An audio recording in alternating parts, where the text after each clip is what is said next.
Assalamualaikum warahmatullahi wabarakatuh.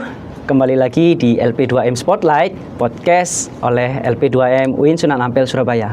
Hari ini kita akan membahas podcast tentang seri literasi ketahanan keluarga.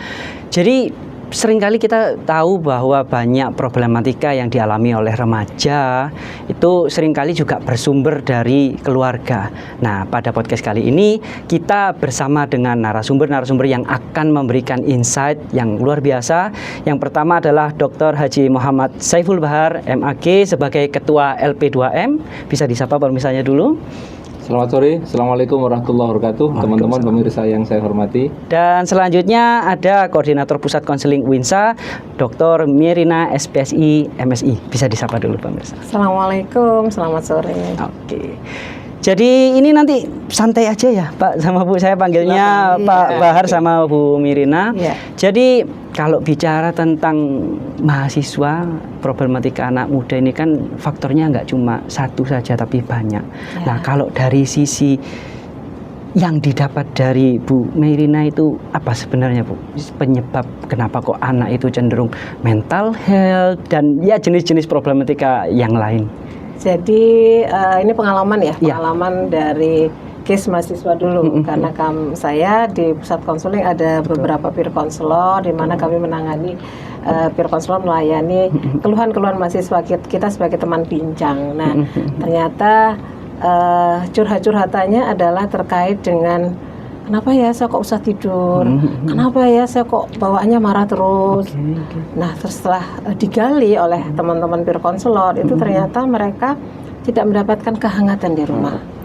Jadi di rumah itu penuh dengan teriakan, kemudian orang tua marah-marah gitu, kemudian juga ayah kemana, ibu kemana gitu kan. Jadi seolah-olah masih dalam status perkawinan, tapi sebenarnya secara emosional divorce gitu. Jadi saling menyalahkan, Yunus Sewu, papanya selingkuh, mamanya selingkuh begitu. Kemudian di level SMA juga sama, kebetulan SMP juga sama, karena saya juga meneliti terkait dengan hal-hal seperti itu. Apalagi kita kan juga masyarakat urban ya, di mana ada beberapa di antara mereka yang kemudian pekerjaannya tidak tetap, sehingga di rumah mereka tidak nyaman dengan kondisi yang terbatas juga. Dan lagi-lagi mereka akhirnya meniru terkait dengan kata-kata yang kasar dan sebagainya. Selain dari rumah, mereka juga meniru para influencer atau memodel tokoh-tokoh yang kurang patut. Kurang patut. Dan ini kalau nggak salah kemarin saya baca ada bocah 9 tahun ya, pelaku kebakaran beruntun di daerah Jawa Barat, dan itu ternyata dia meniru, terinspirasi. Nah itu jadi sepertinya memang persoalan yang besar ya terkait dengan bagaimana keluarga ini bisa menjadi role model yang positif bagi anak-anak dari mulai usia dini, level SD, SMP, SMA, bahkan mahasiswa begitu. Jadi memang sebenarnya peran keluarga yang harmonis ini penting ya Bu. Jadi untuk kedepannya, maksudnya ketika kan yang mungkin kita lihat adalah anak SMA atau mahasiswa yang kemudian mengalami yaitu tadi perilaku-perilaku yang problematik. Nah, apakah memang itu penyebabnya itu baru saja atau memang jauh mundur sebelumnya? Jadi sebetulnya kalau pengalaman saya sendiri seringkali mengisi parenting, jadi persoalan itu sudah lama ya. Tetapi semakin kesini itu semakin menjadi problem karena memang masalah di komunikasi. Jadi miscommunication antara orang tua dengan anak yang juga ditambah dengan generation gap di antara mereka, sehingga orang tua aku diajak ngomong nggak nyambung begitu, sehingga kemudian orang tua ngomong apa maunya menasehati, tapi bagi anak nih orang tua aku toksik banget sih. Nah itu bahasa mereka. Itu toksik itu berarti memang apakah memang ada beberapa orang yang ketika menyampaikan keluhannya tentang keluarga yang toksik itu contohnya kayak gimana? Aduh bunda, saya nggak tahan, saya pengen keluar dari rumah.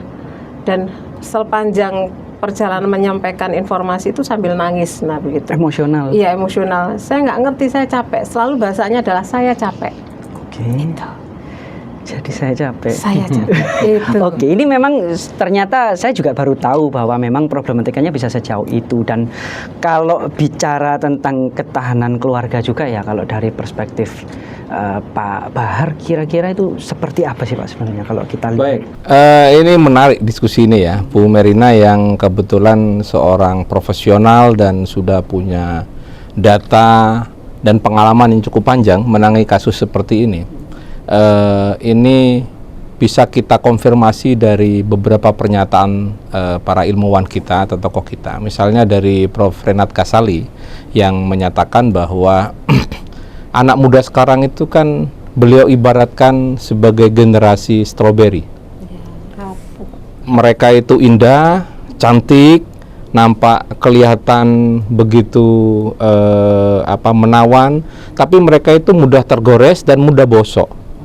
Dan Bu Merina tadi sudah menjelaskan juga bahwa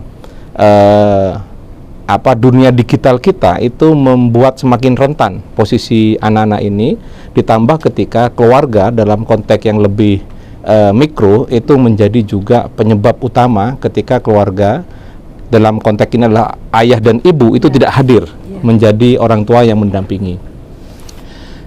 Problem ini sebenarnya menjadi bagian dari tanggung jawab kampus, karena sebagaimana kita ketahui kampus manapun itu, terutama UIN sebagai kampus yang berbasis kepada Islam, itu punya 3 tanggung jawab utama yang kita kenal dengan Tridharma itu, dan salah satu adalah pengabdian. Pengabdian yang ada di wilayah kerja LP2M itu sudah melihat bahwa ini tidak bisa kita diamkan, karena ini bukan hanya menjadi tanggung jawab kontrak kinerja kami sebagai pengurus atau menjadi pengelola LP2M, tapi ini juga tanggung jawab akademik sebagai seorang dosen, bahwa persoalan ketahanan keluarga seperti yang disampaikan tadi, atau fungsi utama ayah dan bunda untuk dihadirkan di keluarga, itu tidak boleh tidak. Ini tidak bisa diundur, ini tidak bisa disepelekan, ini harus segera untuk dibicarakan. Alhamdulillah dalam konteks seperti ini, rektor kami Prof. Ahmad Muzaki dalam beberapa kali kesempatan mendesak agar kami di LP2M, terutama beberapa fakultas yang beririsan, misalnya Fakultas Syariah dan Hukum, lalu Fakultas Psikologi, itu harus hadir memberikan jawaban atas persoalan ini. Misalnya beberapa waktu yang lalu, mungkin sekitar setengah bulan yang lalu, Pak Rektor waktu itu meminta kami LP2M untuk melakukan koordinasi dengan banyak fakultas itu untuk menjawab persoalan seperti ini. Dan kami membuat beberapa contoh terobosan program yang kami ajukan ke Kemenak RI melalui Dirjen Bimas Kemenak RI, dan ternyata alhamdulillah Pak Dirjen waktu itu langsung menyambut dengan positif, dan seminggu setelah kami hadir untuk menyampaikan beberapa proposal program kegiatan kami itu, Pak Dirjen langsung bilang, saya mau datang ke Surabaya, sangat tertarik dengan beberapa program yang ditawarkan oleh UIN Sunan Ampel, saya akan datang, dan kita langsung MOU, dan alhamdulillah hari Rabu kemarin MOU itu sudah kami laksanakan. Dan salah satu dari sekian banyak item program yang disepakati, salah satu adalah bagaimana kita menghadirkan keluarga kembali kepada fungsi utamanya, yaitu memberikan kehangatan, memberikan edukasi, memberikan proteksi kepada anak-anak di dalam keluarga itu. Dan yang menarik lagi bahwa MOU yang kami sudah tanda tangani antara Pak Rektor dengan Pak Dirjen waktu itu, dalam satu kesempatan ini ditangkap juga oleh teman-teman Polda Jawa Timur melalui Dirbinmas Direktorat Bimbingan Masyarakat, itu juga sangat tertarik untuk menjadi bagian dari program kerja ini. Jadi kami nanti akan membuat sebuah uji coba terobosan yang akan segera kami launching, bagaimana para penyuluh agama lalu KUA itu dapat bekerjasama secara produktif dengan teman-teman kepolisian yang akan didampingi oleh UIN Sunan Ampel dalam beberapa program teknis di lapangan, dalam kerangka besarnya adalah bagaimana membangun keluarga yang sakinah mawaddah warahmah itu, dan kembali menghadirkan fungsi orang tua untuk kepentingan anak-anak. Karena sebagaimana yang disampaikan oleh teman-teman Polda bahwa patologi sosial yang terjadi di masyarakat itu ujungnya berangkat dari keluarga. Dan itu memang tantangan besar sekali karena memang tidak mudah juga untuk mengurai. Artinya pada saat misalnya mengedukasi keluarga itu pasti kan oke lah misalnya kehadiran ada, tapi rejection secara emosional juga pasti ada begitu. Dan itu kan tidak bisa hanya dari level mahasiswa saja begitu ya, orang tua mahasiswa, tapi disasar mulai dari pendidikan usia dini. Jadi memang sangat complicated Pak Bahar. Jadi harus melibatkan semuanya secara mungkin termasuk ya kerjasama terkait dengan pendidikan yang di level-level bawah juga. Ya. Dan kita sedang mencoba untuk mengikhtiarkan kerjasama ini tidak sekedar hanya berhenti di di Kemenak RI, Uinsa, dan Polda Jawa Timur, tapi kita juga akan coba mengajak beberapa kabupaten kota yang tentu mereka juga punya program serupa yang belum pernah kita coba kolaborasikan, kita sinergikan menjadi sebuah kegiatan bersama. Alhamdulillah ada satu kabupaten yang secara personal saya sudah menghubungi bupatinya untuk menyampaikan bahwa ini program bagus. Dan bupati ini saya belum bisa menyampaikan secara langsung kabupaten di mana karena belum ada MOU secara resmi yang siap untuk dijadikan launching tempat kegiatan bersama ini. Dan ini kalau bisa kita lakukan akan menjadi best practice dan mungkin bisa diduplikasi di beberapa daerah lain. Yang pasti kepolisian daerah Jawa Timur itu sudah sangat welcome dengan kegiatan ini dan dalam waktu dekat kita akan segera melakukan MOU juga dengan Polda Jawa Timur.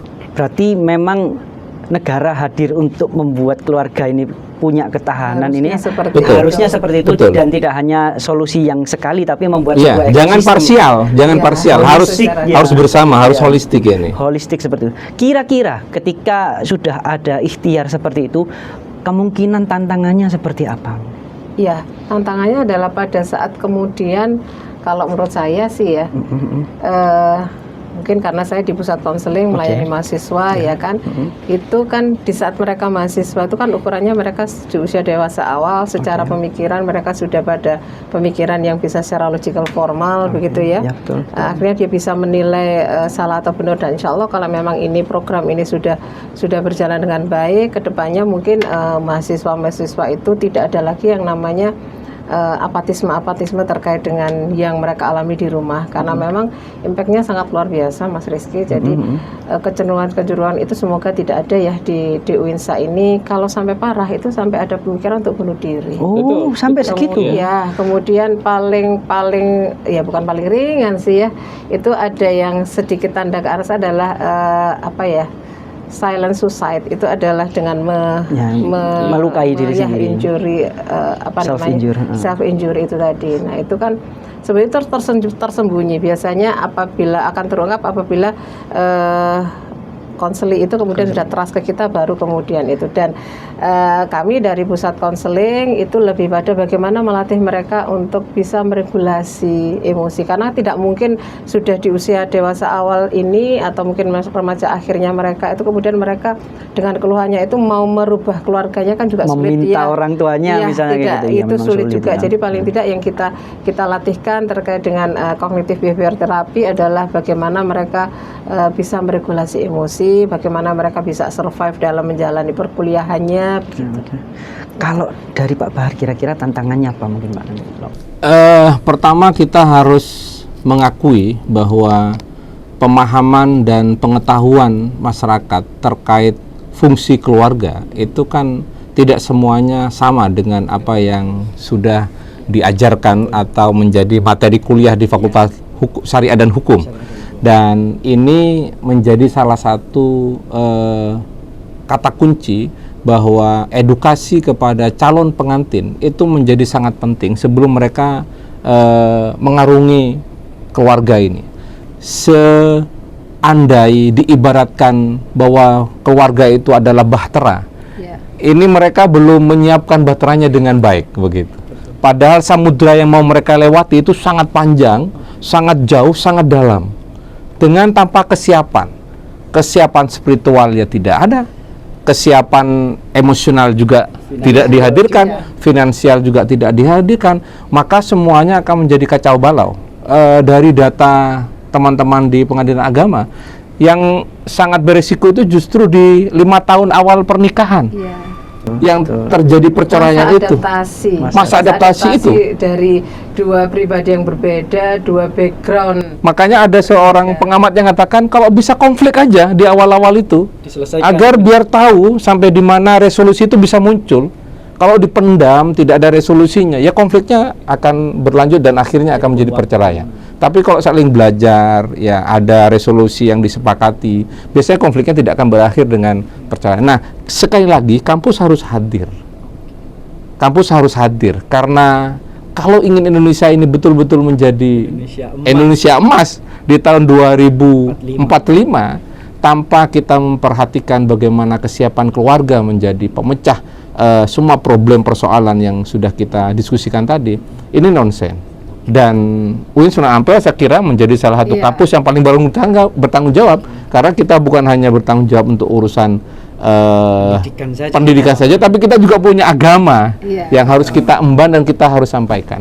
Dan mungkin itu tambahan Pak Bahar di saat kemudian memberikan penyuluhan terkait dengan kalau dulu suscantin ya namanya suscantin ya. Sekarang lebih pada konseling pranikah. Itu sebenarnya dari pengalaman saya selama ini bukan hanya memberikan edukasi saja, tapi awal kamu saling mengenal, Anda saling mengenal nggak sih dengan calon pasangan Anda begitu, dan kemudian di saat Anda menemukan sisi negatifnya itu apa sih yang bisa Anda lakukan, apa sih regulasi emosi seperti apa sih, acceptance seperti apa yang bisa Anda lakukan, dan itu mungkin perlu dalam kita sebagai akademisi menginsertkan itu pada saat melakukan edukasi terkait dengan ya penyuluh kepada penyuluh itu, mungkin itu yang bisa dari sisi psikologis ya Pak. Iya. Dan meskipun ya Bu ya, sepengalaman saya keluarga yang bercerai di awal-awal itu bukan mereka yang tidak hanya sekedar tidak kenal, tapi banyak yang mereka itu mengenal lama, bahkan berpacaran sejak SMA. Nah, saya kira di sini orientasi nikah berkeluarga sesuai dengan praktek agama yang kita yakini itu belum banyak diketahui, bahwa nikah berkeluarga itu adalah orientasi utamanya adalah ibadah. Nah, ini yang saya kira belum banyaklah dimiliki oleh keluarga kita, dan sekali lagi ini menjadi tanggung jawab kita bersama, dan saya yakin semua program yang sudah kita siapkan nanti akan berkontribusi pada persoalan ini. UINSA sebagai kampus sudah hadir, sudah ditunjukkan tadi rinci bagaimana apa yang akan dilakukan dan dampaknya seperti apa. Kalau kita sekarang bicara tentang pernikahan dan segala problemnya memang sangat luas ya Bu. Mulai dari mungkin keluarga urban, belum lagi kawin anak, maksudnya pernikahan di bawah umur, belum lagi bagaimana influencer atau tokoh public figure kita yang kemudian banyak yang bercerai. Kemudian kalau saya boleh tanya masing-masing ke Bu Merina dan Pak Bahar, apa kira-kira saran yang bisa disampaikan ke orang tua yang muda atau orang tua yang anaknya sudah dewasa yang masih mau belajar, atau bahkan calon orang tua yang masih mau menikah atau baru menikah, kira-kira apa yang bisa disarankan? Ya, meskipun dengan kaum saya ya, meskipun dengan bahasa yang berbeda karena levelnya berbeda, usianya anaknya seberapa, tapi intinya satu, bahwa meyakinkan bahwa tujuan untuk berkeluarga itu apa menurut agama Islam gitu kan, makna pernikahan itu seperti apa begitu ya.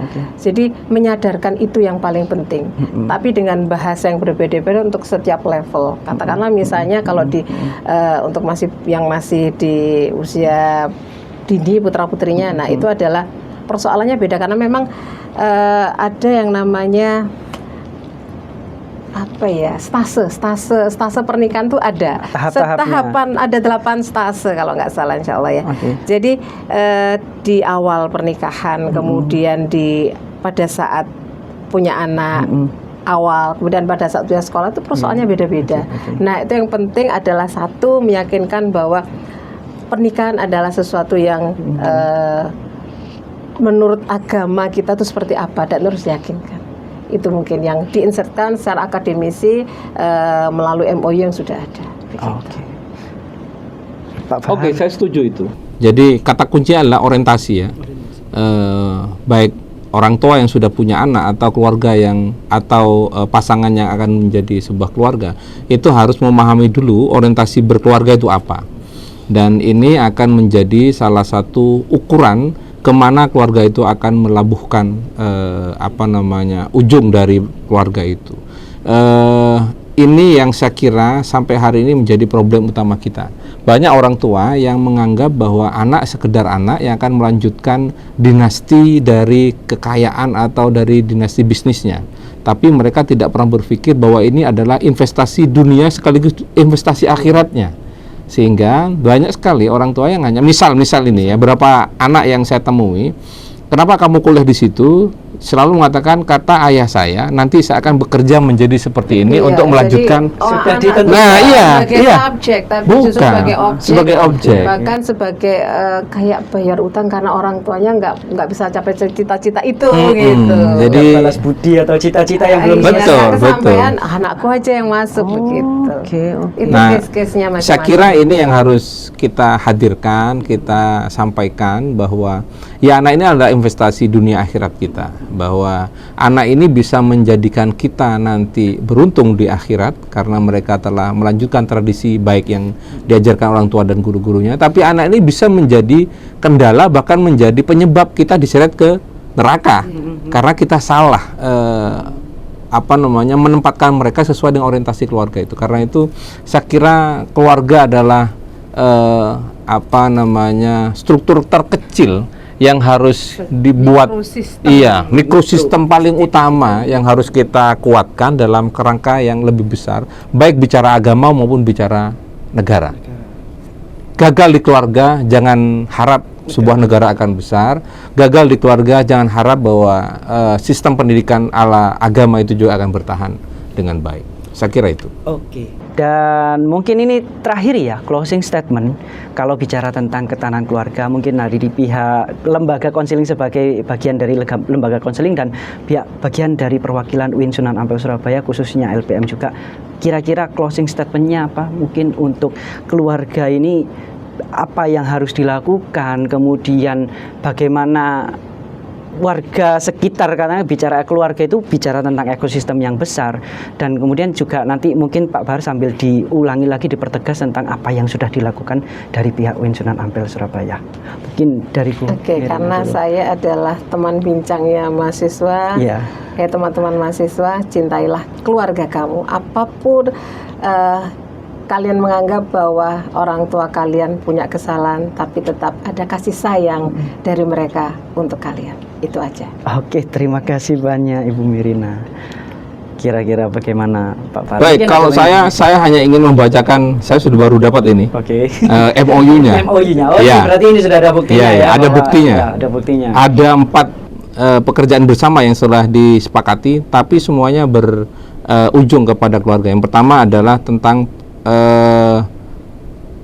bina kantor urusan agama dan keluarga sakinah. Bagaimana? Kami ingin nanti semua kantor urusan agama atau KUA itu bisa kita dampingi dan mereka menjadi lebih bisa diterima oleh masyarakat, karena beberapa masyarakat ada yang tidak ingin melaksanakan akad nikah di kantor KUA. Beberapa kelompok gitu. Bukan untuk kelompok kelas menengah ke atas, biasanya mereka di venue, kadang mereka mau di hotel, nanti kita akan dampingi untuk melakukan hal yang seperti itu. Lalu juga ada urusan agama Islam dan bina syariah, ini juga akan kita laksanakan. Lalu penerangan agama Islam, ini semua fakultas akan menjadi bagian, terutama fakultas syariah, psikologi, dan fakultas dakwah dan komunikasi. Tapi juga ada pemberdayaan zakat dan wakaf. Ini nanti mungkin di podcast berikutnya Bu Lili dan teman-teman ini bisa kita jadikan satu tema, bahwa kita punya program namanya wakaf hutan. Kita ingin ada satu gerakan mengelola lahan kritis di beberapa daerah dengan cara wakaf hutan. Mahasiswa yang KKN, mahasiswa yang akan segera wisuda atau wisudawan kita, atau mahasiswa yang baru, nanti kita minta keikhlasan mereka untuk mewakafkan semisal 5-10 bibit pohon yang kita tanam di sebuah daerah, dan itu akan menjadi wakaf mereka seumur hidup. Dan ini akan segera kita launching juga program ini, dan kami LP2M sedang berusaha untuk bisa menembus ke kehutanan Kementerian Kehutanan, karena di Kementerian Kehutanan itu ada satu program namanya Kehutanan Sosial. Yang ini kehutanan sosial. Yang kalau ini kita bisa tembus juga, ini sungguh akan menjadi satu legacy yang bagus untuk LP2M dan UIN Sunan Ampel Surabaya. Saya kira itu. Kira-kira itu. Baik, terima kasih. Jadi sebuah pemaparan yang insightful, yang benar-benar bermanfaat, dan semoga apa yang kita dapat hari ini benar-benar bisa bermanfaat, utamanya untuk ketahanan keluarga dan menciptakan keluarga yang ya seperti yang Pak Bahar bilang tadi, sakinah, mawaddah, dan warohmah. Sekali lagi terima kasih sudah menonton podcast ini. Saya Rizky Abrian sebagai host, beserta narasumber kami Pak Dr. Haji Muhammad Saiful Bahar MAG, Ibu Dr. Merena SPSI dan MSI mengucapkan terima kasih. Mohon maaf apabila ada salah. Jangan lupa like, komen, dan share video ini supaya lebih bermanfaat. Akhirul kalam. Wassalamualaikum warahmatullahi wabarakatuh.